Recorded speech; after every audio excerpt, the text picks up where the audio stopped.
खुदावन ताला जो मुहीब है और तमाम रूए ज़मीन का शहंशाह है, उसी के अजीम नाम में आपकी सलामती हो। मेरा नाम पास्टर अदनान सरफराज है। हम आज फिर एक वीडियो के साथ हैं। समसून काजी के ताल्लुक से हम सीखेंगे, जो कि बाइबल मुकद्दस में कज़ात की किताब के अंदर एक हीरो है बनी इसराइल में, और ये बनी इसराइल का काजी रहा। और कज़ात की किताब में सबसे ज़्यादा जिक्र इस शख्स का, और इसकी ज़िंदगी में बहुत सी पॉजिटिव चीज़ें और बहुत सी नेगेटिव चीज़ें हैं, और हम इनसे सीखेंगे कि एक ईमानदार को कहाँ पर खड़ा होना है। ये समसून काजी एक ऐसा नामवर शख्स है जिसका नाम उन 3 लोगों के अंदर आता है जिनकी पैदाइश के लिए फरिश्ता ने उसकी माँ को पैगाम दिया, और उनमें से पुराने अहदनामा में से सैमुअल नबी की पैदाइश पर उसकी माँ को फरिश्ता ने पैगाम दिया, और नए अहदनामा में हमारे खुदावंद यीशु की माँ को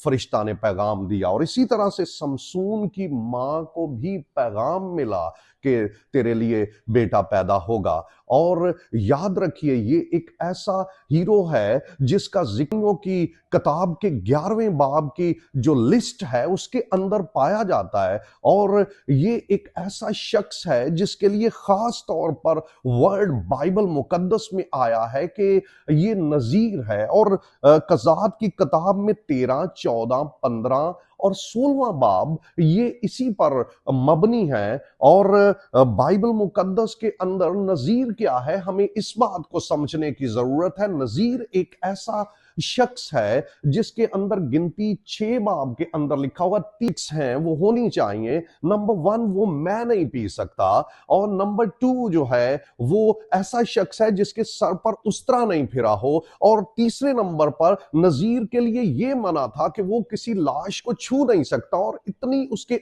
ऊपर पाबंदी है जो है वो अपने किसी बहन भाई को अगर वो उसकी डेथ हो जाती तो उसको भी नहीं छू सकता था।